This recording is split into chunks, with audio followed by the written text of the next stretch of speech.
Hello മക്കളെ, അപ്പൊ നമ്മള് ഇൻഡസ്ട്രീസിനെ പറ്റിയിട്ടായിരുന്നു അല്ലെ, മാനുഫാക്ചറിങ് ഇൻഡസ്ട്രീസ് എന്ന് പറയുന്ന ചാപ്റ്റർ ആയിരുന്നു പഠിച്ചുകൊണ്ടിരുന്നത്. അതിനകത്ത് ഡിഫറെന്റ് തരത്തിലുള്ള ഡിഫറെന്റ് കൈൻഡ്സ് ഓഫ് ഇൻഡസ്ട്രീസ് പഠിച്ചു.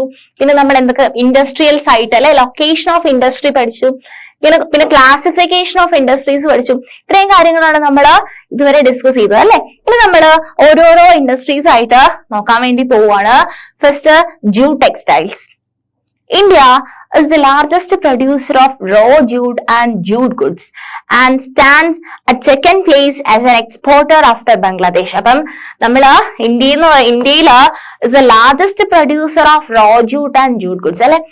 ലാർജസ്റ്റ് ആയിട്ട് നമ്മൾ ജൂട്ട് പ്രൊഡക്ഷനിൽ നമ്മൾ first prize and stands at second place. First Bangladesh ആണ്, സെക്കൻഡ് പ്രൈസ് ആണ് നിൽക്കുന്നത്. There were about 80 jute mills in India in 2010-11. 2010-11 കാലഘട്ടത്തിൽ 80 ജൂട്ട് മിൽസ് ഉണ്ടായിരുന്നു. Most of these are located in West Bengal. എവിടെയാണുള്ളത്? വെസ്റ്റ് ബംഗാളിലാണ് കൂടുതലായിട്ടും ഉള്ളത്. Mainly along the banks of the Hooghly river. അപ്പൊ നിങ്ങൾ ശ്രദ്ധിച്ചേ, ഒരു നദിയുടെ തീരത്താണ് അല്ലെ, ഹൂഗ്ലി റിവറിന്റെ തീരത്താണ്. Most of these are located in West Bengal, mainly along the banks of the Hooghly river. The first jute mill was set up near Kolkata in 1859 at Risha. നമ്മുടെ ഇന്ത്യയിലുള്ള ഫസ്റ്റ് ജൂട്ട് മില്ല് അത് ഏത് വർഷം മക്കളെ വന്നിട്ടുള്ളത്? നോക്കിയേ, 1859 അല്ലെ. 1859 വന്നിട്ടുള്ളത്. എവിടെയാണ്? കൊൽക്കത്തയ്ക്ക് അടുത്തായിട്ട് റിഷയിൽ. ആഫ്റ്റർ പാർട്ടീഷൻ ഇൻ 1947, നമുക്കറിയാം ഇൻഡിപെൻഡൻസ് കിട്ടി, അവിടെ പാർട്ടീഷൻ വന്നു അല്ലെ. ബംഗാളിന്റെ ആ റീജിയനിൽ പാർട്ടീഷൻ വന്നു. Jute mills remained in India, but 3/4 of the jute producing area went to Bangladesh. അപ്പം 3/4 ഏരിയ ഇവിടെ പോയിട്ട് ബംഗ്ലാദേശിലേക്ക് വന്നു. പാർട്ടീഷൻ 1947 പാർട്ടീഷൻ വന്ന സമയത്ത്. ഓക്കെ, സോ നിങ്ങള് എവിടെയാണ് കൂടുതലായിട്ടും ലൊക്കേഷൻ നിങ്ങൾ നോക്കിയിരിക്കണം. എവിടെയാണ്? വെസ്റ്റ് ബംഗാൾ ആണ്, mainly along the banks of the Hooghly River. And also, after partition in 1947, jute mills remained in the India, but 3/4 of the jute producing area went to Bangladesh. Okay. ഇനി factors responsible for their location in the Hooghly basin. എന്തുകൊണ്ടാണ് അല്ലെ ഹൂഗ്ലി റിവറിന്റെ തീരത്തായിട്ടാണ് കൂടുതലായിട്ടുള്ള jute mills ഒക്കെ കണ്ടത്? എന്തുകൊണ്ടാണ് ആ ഒരു നദീതീരത്ത് തന്നെ ഇത്രയും ഇൻഡസ്ട്രീസ് ഡെവലപ്പ് ആയത്? ഒന്ന്, അതിന്റെ റീസൺസ് ആണ്. ഒരുപാട് റീസൺസ് ഇവിടെ നമുക്ക് കാണാൻ പറ്റും. ഒരുപാട് റീസൺസ് നമ്പർ ചെയ്തിട്ടുണ്ട്. ഏതൊക്കെയാണ് റീസൺ നോക്കാം. Okay, so proximity of the jute producing areas. Jute producing areas in the proximity. Inexpensive water transport അല്ലെ. റിവർ ആണ്, ഹൂഗ്ലി എന്ന് പറയുന്ന റിവർ ആണ്. ആ റിവറിൽ കുറെ വെള്ളം കിട്ടും അല്ലെ. അപ്പൊ നമുക്ക് വാട്ടർ അവൈലബിലിറ്റി കൂടുതലാണ്. അത് ട്രാൻസ്പോർട്ട് ചെയ്യാനും വലിയ ബുദ്ധിമുട്ട് ഉണ്ടാവില്ല. സോ നമ്മളൊരു ഇൻഡസ്ട്രി ഡെവലപ്പ് ചെയ്യുന്ന സമയത്ത് മെയിൻ ആയിട്ട് നോക്കേണ്ട ക്രൈറ്റീരിയാസ് ആണ് ഇതൊക്കെ. നമ്മൾ പറഞ്ഞു അല്ലെ, ട്രാൻസ്പോർട്ടേഷൻ സിമ്പിൾ ആയിട്ട് അല്ലെ, അല്ലെങ്കിൽ ലെസ് കോസ്റ്റ് എഫക്റ്റീവ് ആയിട്ട് ചെയ്യാൻ പറ്റുന്ന രീതിയിൽ അല്ലെ. So, inexpensive water transport supported by a good network of railways, roadways and waterways.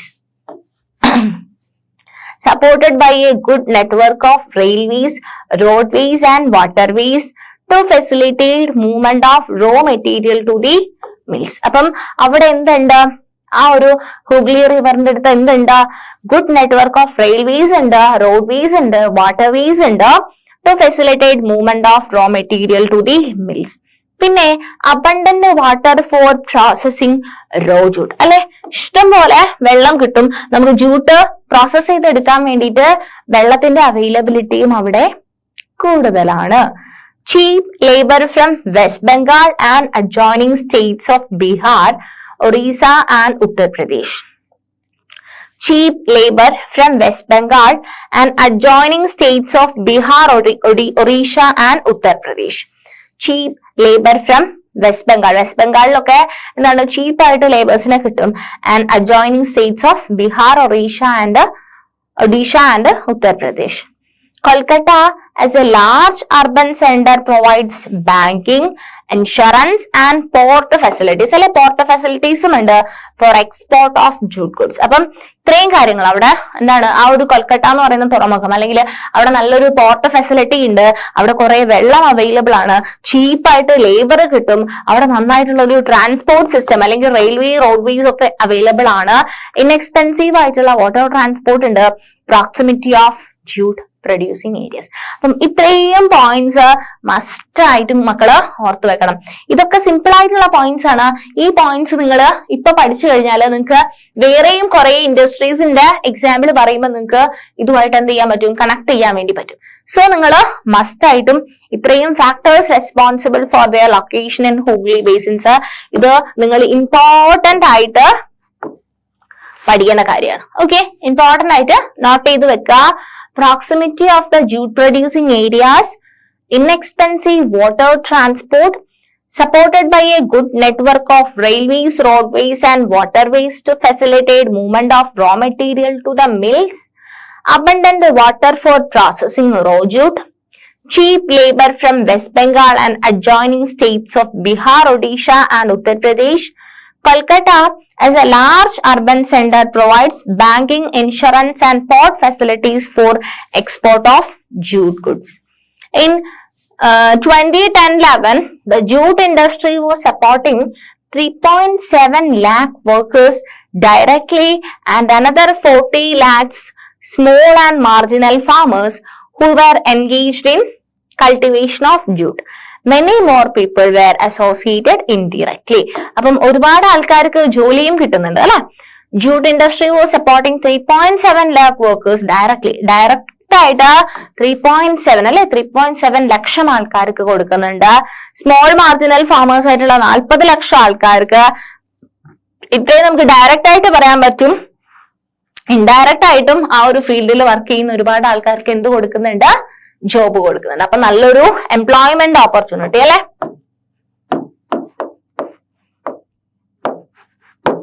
Employment opportunity കിട്ടുന്ന സമയത്ത് ഓട്ടോമാറ്റിക് ആയിട്ട് എന്ത് മാറും, പോവർട്ടിയും കൂടെ കുറയാനുള്ള ഒരു സാധ്യതയുണ്ട് അല്ലെ. So, challenges faced by the industry include stiff competition in the international market from synthetic substitutes and from other competitors like Bangladesh, Brazil, Philippines, Egypt and Thailand. അപ്പം എന്താണ് നമ്മൾ ഇന്റർനാഷണൽ മാർക്കറ്റിൽ ഫേസ് ചെയ്യുന്ന പ്രശ്നങ്ങൾ അല്ലെ. ജൂട്ടിന്റെ നല്ലൊരു മാർക്കറ്റിംഗ് അല്ലെങ്കിൽ നല്ലൊരു ഇൻഡസ്ട്രി ഇവിടെ ഡെവലപ്പ് ആവുന്നുണ്ട്. പക്ഷെ ഇന്റർനാഷണൽ അല്ലെ മൊത്തം ഒരു ഇൻഡസ്ട്രി നോക്കുന്ന സമയത്ത് എന്തൊക്കെ പ്രശ്നങ്ങളാണ്? Challenges faced by the industry, stiff competition in the international market അല്ലെ. നല്ലൊരു കോമ്പറ്റീഷൻ ഉണ്ട്. കാരണം എന്താന്ന് പറഞ്ഞു കഴിഞ്ഞാല് സിന്തറ്റിക് ആയിട്ടുള്ള പ്രോഡക്ട്സ് അവിടെ വരുന്നുണ്ട്. അപ്പം അതിന്റെ ഇടയിൽ എന്ത് ചെയ്യണം, പിടിച്ചു നിൽക്കണം. മെയിൻ ആയിട്ടുള്ള കോമ്പറ്റീറ്റേഴ്സ് ആരൊക്കെയാണ്? ബംഗ്ലാദേശ് ഉണ്ട്, ബ്രസീൽ ഉണ്ട്, ഫിലിപ്പീൻസ് ഉണ്ട്, ഈജിപ്റ്റ് ഉണ്ട് and Thailand. However, the internal demand has been on the increase due to the government policy of mandatory use of jute packing. To stimulate demand, the products needs to be diversified. In 2005, National Jute Policy was formulated. വർഷം ഓർത്ത് വെക്കണേ, 2005 National Jute Policy. 2005 National Jute Policy was formulated with the objective of increasing productivity, improving quality, ensuring good prices to the jute farmers and enhancing the yield per hectare. അപ്പം 2005 national jute പോളിസിയുടെ objective എന്തൊക്കെയായിരുന്നു? Increasing productivity, improving quality, ensuring good prices to the jute farmers and enhancing the yield per hectare. അപ്പം 4 objective എന്തൊക്കെയായിരുന്നു? 2005 national jute പോളിസിയുടെ objective increasing productivity, improving quality, ensuring good prices to the jute farmers and enhancing the yield per hectare. Okay, and the main market are ഏതൊക്കെയാണ് ഇതിന്റെ main market? USA ഉണ്ട്, Canada ഉണ്ട്, Russia ഉണ്ട്, United Arab republic ഉണ്ട്, UK ഉണ്ട്, Australia. Okay, ഇത്രയും markets ഉണ്ടായിരുന്നു. The growing global concern for environment friendly biodegradable materials has once again opened the opportunity for jute product അല്ലെ jute product ആവുന്ന സമയത്ത് environment friendly ആയിട്ടുള്ള and also biodegradable ആയിട്ടുള്ള materials ആണ് അതും ഇതിന്റെ മാർക്കറ്റിംഗ് കൂട്ടാൻ വേണ്ടിയിട്ട് ഹെൽപ്പ് ചെയ്തു ഓക്കെ അപ്പൊ നമ്മള് jute ഇൻഡസ്ട്രി അവിടെ ക്ലോസ് ചെയ്തു jute കഴിഞ്ഞു ഇനി നമ്മൾ നെക്സ്റ്റ് ഇൻഡസ്ട്രി നോക്കാൻ പോവാണ് that is sugar industry okay sugar industry പറയുമ്പം India stands second as a world producer of sugar ഇന്ത്യയുടെ പൊസിഷൻ ഷുഗർ ഉണ്ടാക്കുന്നതിൽ ഷുഗർ ഇൻഡസ്ട്രിയിൽ ഇന്ത്യയുടെ പൊസിഷൻ എന്ന് പറയുന്നത് സെക്കൻഡ് പൊസിഷൻ ആണ് India stands second as a world producer of sugar but occupies first place in the production of gur and khansari. അപ്പം gur and khansariയുടെ പ്രൊഡക്ഷനിൽ first ആണ് sugar produce ചെയ്യുന്നതിൽ second position ആണ് The raw material used in this industry is bulky and in haulage its source to sucrose content reduces. ചരക്ക് കൂലി കേട്ടോ So, India stands second as a world producer of sugar and the raw material used in this industry is bulky and a haulage its sucrose content reduces. In 2011, there were over 662 sugar mills in the country spread over. എവിടെയാണ് 2011 നമ്മുടെ ഷുഗറിന്റെ ഒരു മില്ലുകൾ ഉണ്ടായിരുന്നത് sugar mill numbers നിങ്ങൾ ഓർത്ത് വെക്കുക 662 sugar mills ഏതൊക്കെ country നിങ്ങൾക്ക് ടെക്സ്റ്റ് ബുക്ക് എടുത്തു കഴിഞ്ഞാൽ മാപ്പിൽ കാണാൻ പറ്റും എവിടെയാണ് കൂടുതലായിട്ടും ഷുഗർ മിൽസ് ഉള്ളത് എവിടെയാണ് കൂടുതലായിട്ട് സ്റ്റീലിന്റെ പ്രൊഡക്ഷൻ എവിടെയാണ് കൂടുതലായിട്ട് സിൽക്കിന്റെ പ്രൊഡക്ഷൻ എവിടെയാണ് കൂടുതലായിട്ട് കോട്ടന്റെ പ്രൊഡക്ഷൻ എന്നൊക്കെ നിങ്ങൾക്ക് ഇന്ത്യയുടെ മാപ്പിൽ മാർക്ക് ചെയ്തതായിട്ട് കാണാൻ വേണ്ടി പറ്റും ഓക്കെ സോ എവിടെയൊക്കെയാണ് ഷുഗറിന്റെ മിൽസ് ഉള്ളത് ഉത്തർപ്രദേശ് ഉണ്ട് ബീഹാർ ഉണ്ട് മഹാരാഷ്ട്ര ഉണ്ട് കർണാടക ഉണ്ട് തമിഴ്നാട് ഇതൊക്കെ നമ്മുടെ അയൽ സംസ്ഥാനങ്ങളാണ് അല്ലെ ഷുഗർ കൂടുതലായിട്ട് ഉണ്ടാക്കുന്ന സ്ഥലങ്ങള് Maharashtra Karnataka Tamil Nadu Andhra Pradesh Gujarat okay along with Punjab Haryana and Madhya Pradesh Punjab Haryana Madhya Pradesh ഉണ്ട് തമിഴ്നാടു ആന്ധ്രാപ്രദേശ് മഹാരാഷ്ട്ര കർണാടക ഉണ്ട് അല്ലെ പിന്നെ ഉത്തർപ്രദേശും ബീഹാറും അപ്പൊ ഇത്രയും സ്റ്റേറ്റുകളുടെ പേര് മക്കള് ഓർത്തു വെക്കണം okay 60% mills are in Uttar Pradesh and Bihar. അതായത് ഇതിന്റെ 60% അപ്പൊ 100 എണ്ണം ഉണ്ടായി കഴിഞ്ഞാൽ 60 എണ്ണം എവിടെയാണുള്ളത് 60% mills are in Uttar Pradesh and Bihar. അപ്പം ഈ രണ്ട് സ്റ്റേറ്റുകള് മസ്റ്റ് ആയിട്ട് നിങ്ങൾ ഓർത്തു വെക്കണം കാരണം എന്താന്ന് പറഞ്ഞു കഴിഞ്ഞാല് ആ രണ്ട് സ്റ്റേറ്റിലാണ് മെജോറിറ്റി ഓഫ് ദ ഷുഗർ മിൽസും എന്ത് ചെയ്തിട്ടുള്ളത് ലൊക്കേറ്റ് ചെയ്തിട്ടുള്ളത് so 60% mills are in Uttar Pradesh and Bihar. This industry is seasonal in nature. So, it is ideally suited to the cooperative sector. ഇത് ഒരു സീസണൽ ആണ് അല്ലെ ഷുഗറിന്റെ പ്രൊഡക്ഷൻ എന്ന് പറയുന്നത് ഷുഗർ കെയിനിൽ നിന്നാണ് അല്ലെ സോ അത് സീസണൽ ആണ് this industry is seasonal in nature. So, it is ideally suited to the cooperative sector. In recent years, there is a tendency for the mills to shift and concentrate in the southern and western states, especially in Maharashtra.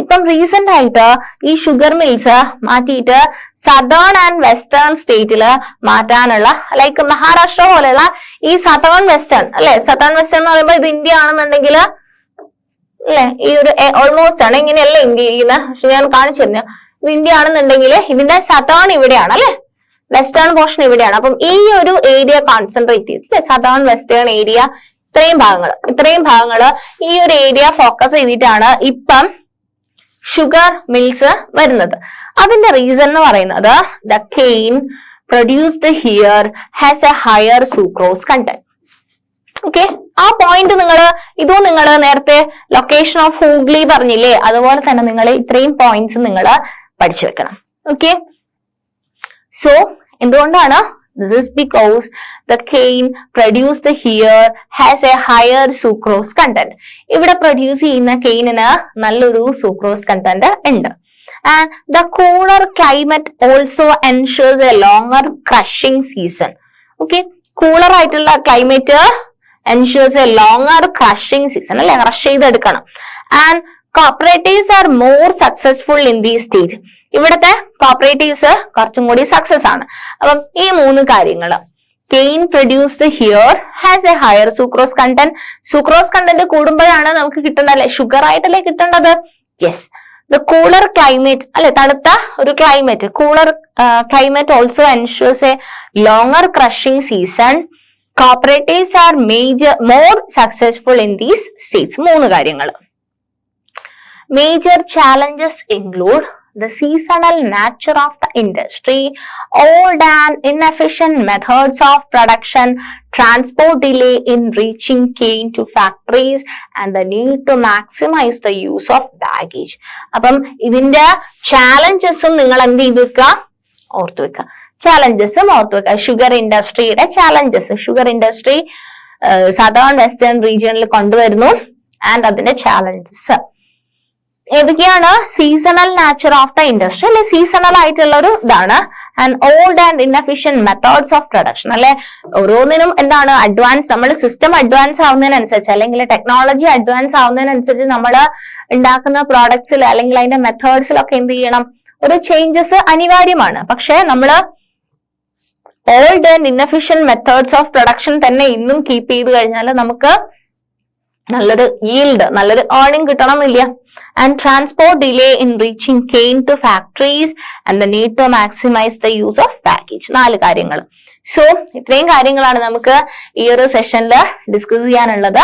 ബാക്കി നമുക്ക് അപ്പൊ നമ്മൾ എന്തൊക്കെ കാര്യങ്ങളാണ് ഇപ്പൊ പഠിച്ചത്? നമ്മൾ 2 industries ആണ് മെയിൻ ആയിട്ട് പഠിച്ചത്, ജൂട്ടും പിന്നെ ഏതാണ്, ഷുഗർ, അല്ലെ, ജൂട്ടും ഷുഗറും നമ്മൾ പഠിച്ചത്.